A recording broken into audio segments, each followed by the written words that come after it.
Bonjour chers téléspectateurs, vous tous qui nous suivez, quel que soit l'endroit où vous êtes. Aujourd'hui nous allons parler un peu du travail. Quelle est la mission du travail? Qu'est-ce que Dieu a demandé à l'homme de faire? Nous lirons d'abord dans le livre de Genèse à partir du chapitre 2 et versets 15, 16, 18 et 20. On prendra seulement quelques versets. L'Éternel Dieu prit l'homme et le plaça dans le jardin d'Éden pour le cultiver et pour le garder. L'Éternel Dieu donna cet ordre à l'homme: tu pourras manger de tous les arbres du jardin.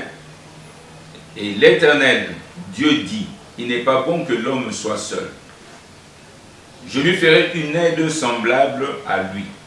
L'Éternel Dieu forma de la terre tous les animaux des champs et tous les oiseaux du ciel.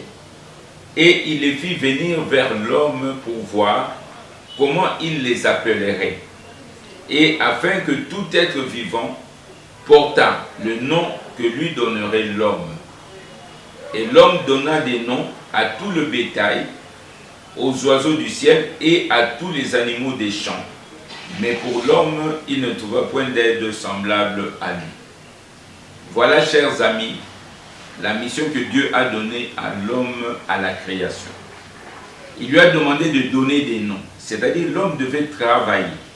L'homme devait scruter tout ce qui était autour de lui, voir les caractéristiques des animaux, de bétail, même des arbres et autres. Il a dit: tu vas cultiver, tu vas garder, non pas détruire. Lorsqu'on fait un jardin, on élague, on enlève tout ce qui n'est pas normal pour garder la beauté de ce qu'on est en train de faire. Donc, il y a des principes que nous devons garder. Alors, quels sont ces principes du travail? Il y en a 4. D'abord, un travail est différent d'un job, d'un emploi. Un job ou emploi, on le fait juste pour gagner de l'argent, pour couvrir certains besoins. Mais tandis qu'un travail commence d'abord par c'est un ministère. Un ministère, c'est toute activité que vous pouvez faire. Toute activité. Que vous puissiez tresser les cheveux, que vous puissiez réparer les pneus, que vous soyez mécanicien, que vous soyez médecin, que vous soyez comptable, que vous soyez huissier, que vous soyez cuisinier, que vous soyez lavandier, que vous soyez photographe, que vous soyez un technicien de labo et autres, toute activité est un ministère. Et à cela, j'aimerais vraiment relever que dans la culture gréco-latine, on ne peut exercer un travail valorisant que lorsqu'on est dans un bâtiment, lorsqu'on est dans une structure. C'est pour cela dans les pays à héritage gréco-latin, on est valorisé que lorsqu'on a des emplois très importants, on a des titres. C'est pour cela qu'on se bat plus dans les titres plutôt que dans la vocation. Et lorsque vous lisez le livre d'Alain Perfit, le ministre honoraire français de l'Intérieur, il parle dans son livre « La société de confiance », il fait la distinction entre les pays nordiques et les pays à héritage gréco-latin. Et dans les pays à héritage gréco-latin, il n'y a pas un très grand développement. Tandis que dans les pays nordiques, vous avez la Suède, la Finlande, la Norvège, les pays anglo-saxons, vous avez parmi les 10 pays les plus riches, vous retrouvez ces pays-là. Donc voilà un peu ce que nous pouvions dire. Donc toute activité, dans nos pays francophones qui sont d'héritage gréco-latin, pour nous, ce sont les titres qui sont valorisants. C'est ainsi qu'on méprise toutes les personnes qui n'ont pas d'activité, entre guillemets, valorisant, pour lesquelles ils ont des titres, PDG, ainsi de suite. Donc, toute activité est un ministère que Dieu vous donne. Deuxième caractéristique, la vocation. Une vocation, c'est la mission que vous avez. C'est un mandat, c'est votre appel sur la terre. Ce que vous devez exercer sur la terre. la vision et la vocation. Est-ce que vous avez une vocation dans ce que vous devez faire? C'est pour ça dans la prière du Notre Père, Jésus dit que ta volonté soit faite sur la terre comme au ciel. Donc, chacun de nous doit prier, savoir à quoi Dieu l'a prédestiné ici sur la terre. Est-ce que quand vous prenez le rôle de Mardoché dans la Bible, dans le livre d'Esther, il connaissait sa mission. Il savait qu'il devait sauver les enfants d'Israël. Il n'a pas cherché à entrer au palais royal. Il est resté comme sentinelle parce que le moment n'était pas encore là pour accéder au niveau du palais, pour assumer des responsabilités. Il devait être au courant des complots qui se faisaient contre le roi. Donc il faut savoir quelle est votre mission. Souvent nous sommes ballottés d'un côté comme de l'autre. Nous sommes très versatiles parce que nous ne connaissons pas notre mission. Nous ne savons pas à quoi Dieu nous a appelés. Vous êtes Congolais. Pourquoi vous êtes Congolais? Est-ce que vous connaissez votre mission? Lorsque Dieu donne la mission à la RDC, une mission prophétique, Ésaïe 18, pays au sud de l'Éthiopie, coupé par des fleuves, c'est de ce pays que partiront des offrandes à la maison de l'Éternel. Est-ce que vous connaissez votre part dans cette grande mission de la RDC? Lorsqu'il y a tellement d'eau qui coule, où il y a tellement de poissons, mais nous continuons à importer. Quelle est votre mission en tant qu'homme d'affaires? Quelle est votre mission en tant que ministre? Quelle est votre mission en tant que président de la République? Quelle est votre mission en tant que pasteur? C'est triste que nous voyons nos églises rassembler des milliers et des milliers de personnes au milieu d'une grave pauvreté. Alors que le fleuve, si je prends le fleuve Congo, a une potentialité de près de 200 000 tonnes par an. Mais nous importons, nous mangeons les yeux de poisson. Quelle est notre mission en tant que pasteur? Ce n'est pas d'assainir notre environnement, d'apporter la vie, de donner la joie à nos frères et sœurs. Oui, Dieu nous a demandé de donner les noms. C'est pour cela, il y a des poissons. Lorsque vous allez dans des villes comme Bandaka ou Kisangani, il y a des poissons qui sont là, mais eux savent que ces poissons, on ne peut pas les manger. Mais souvent, nous, par notre naïveté, nous courons après ces poissons. Troisième caractéristique d'un travail, c'est la passion. Avez-vous la passion de ce que vous faites? Aimez-vous le travail que vous faites? Est-ce que vous avez de l'excellence dans ce que vous faites? Est-ce que vous faites des recherches pour améliorer, devenir excellent dans ce que vous faites? Malheureusement, de plus en plus, nous voyons la médiocrité dans la qualité du travail. Et c'est pour cela, dans les pays nordiques ou dans les pays anglo-saxons, la fierté ou la dignité d'un homme se manifeste par la qualité du travail qu'il apporte. Oui, c'est d'abord la qualité. Quelle est la passion que vous avez? Est-ce qu'aujourd'hui, on peut se fier à vous par rapport à ce que vous faites? Est-ce qu'on peut vous faire confiance dans la qualité de votre travail? Ou bien vous êtes là juste pour passer le temps? Est-ce que vous êtes là peut-être juste pour faire plaisir aux gens? C'est pour ça que dans les pays à héritage gréco-latin, ces pays sont pauvres. On ne trouve pas l'excellence dans la qualité du travail. Les gens sont là juste pour se contenter du salaire qu'on les paye. Il faut, avant de signer, combien vous allez me payer. Alors que dans la Bible, nous voyons que Jacob, en allant travailler chez son beau-frère, son oncle plutôt, Laban, il a demandé, laissez-moi travailler et vous me payerez sur le fruit de mon travail. C'est pour ça dans plusieurs pays, aujourd'hui, on ne paye les gens qu'à partir d'un certain pourcentage de leur investissement et il n'y a pas de salaire fixe. Dans nos pays latins, on discute un salaire et les gens se battent pour ce salaire. Ils ne veulent pas améliorer leurs compétences.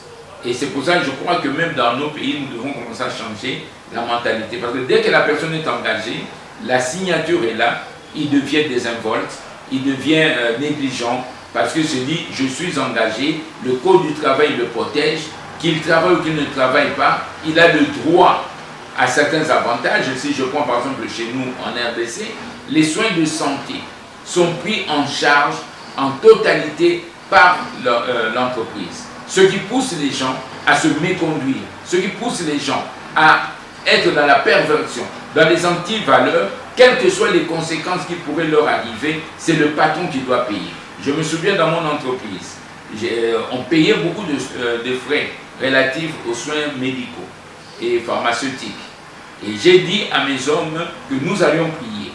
Et que celui qui tombe malade souvent, c'est dû à cause de son mauvais comportement. Les gens ont cru que j'étais en train de blaguer. Et certains, je ne pouvais pas les obliger tous, ne venaient pas dans la prière. Même comme Dieu est Dieu, j'ai retrouvé que c'était ceux qui refusaient de venir à la prière, qui pratiquement venaient tout le temps avec des factures de soins médicaux. Et je leur ai dit, il n'y a pas de problème, je vous paye vos indemnités de sortie et on se sépare à l'amiable. Mais comme personne n'aime perdre le travail, ils ont décidé de regagner le groupe de prière. Et j'aimerais vous dire, sur 1000 $ qu'on payait mensuellement de soins de santé, on a commencé à payer 100 $. Presque 90% se sont volatilisés. Parce que les gens savaient que quand ils venaient avec les factures, c'était souvent la conséquence de leur méconduite. Lorsque quelqu'un fume, il est libre de fumer. Lorsque quelqu'un s'enivre, il est libre de prendre de l'alcool. Lorsque quelqu'un se méconduit et aller multiplier des femmes, il est libre de le faire. Mais il doit assumer seul les conséquences. Les conséquences ne doivent pas être endossées par la communauté. Il n'y a pas la communauté qui doit assumer ces bêtises. Donc voilà le troisième point. Est-ce que vous avez un appel?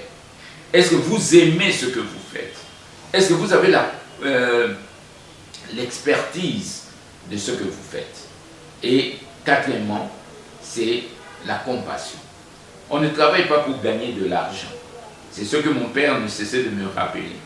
On travaille pour résoudre le problème de la société, pour aider les gens, avoir de la compassion, de l'amour pour les autres.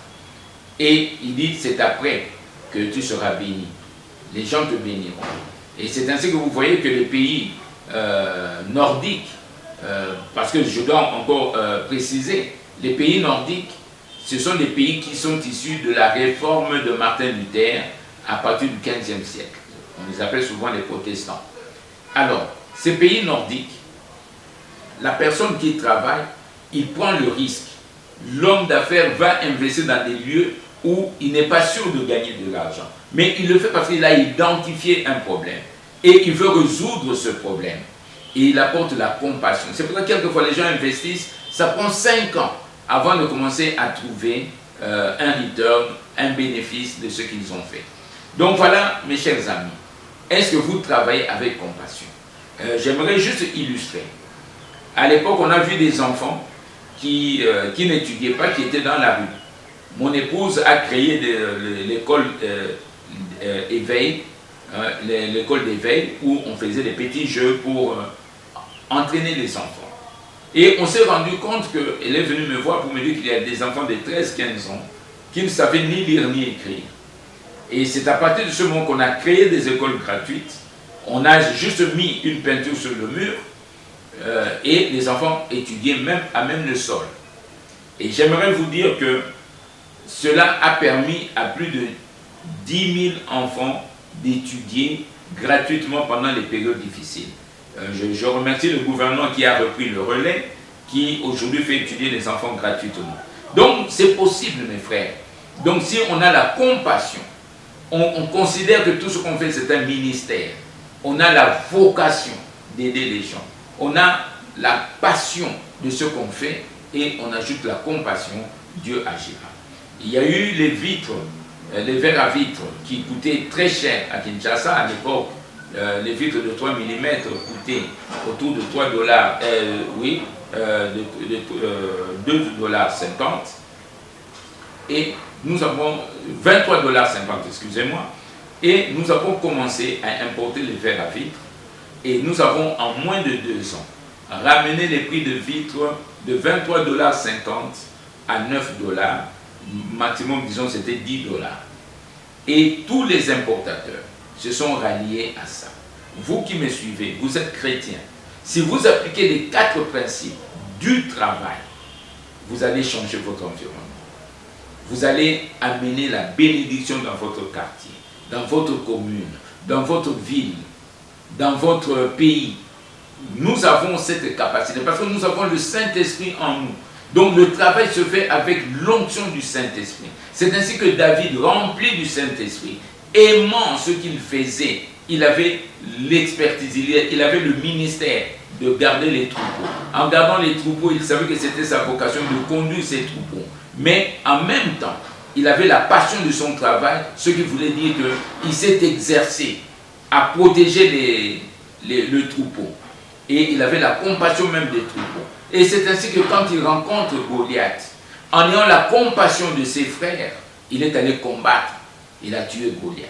Parce que tout ce qu'il faisait, il le faisait avec joie, avec bonté, avec amour, avec le désir d'aider ses frères.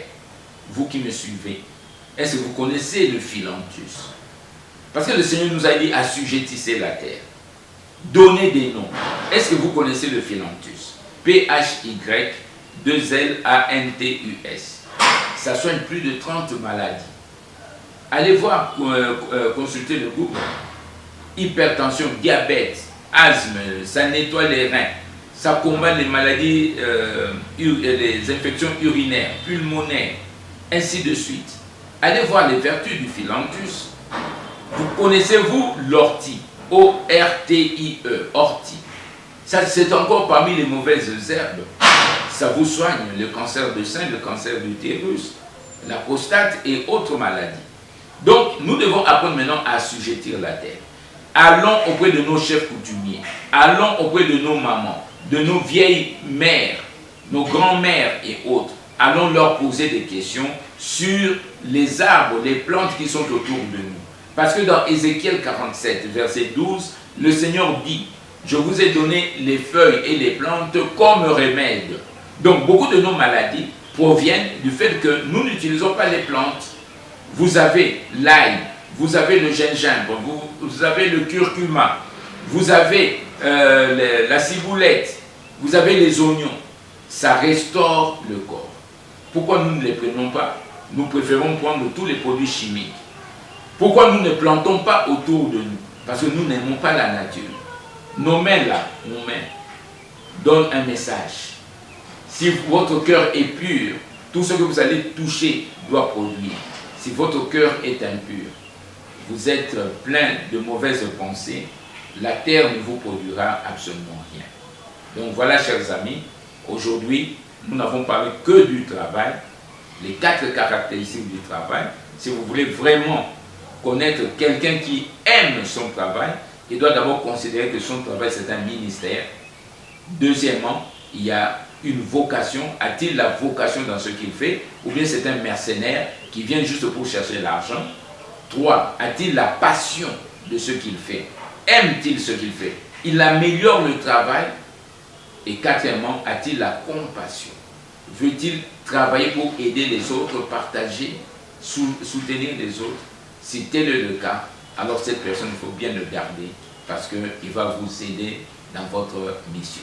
Donc voilà un peu, chers amis, vous avez les numéros de téléphone. Appelez-nous à tout moment. Nous pourrons toujours contribuer là où nous avons commis des erreurs. Nous avons besoin de vos apports, de vos contributions pour que nous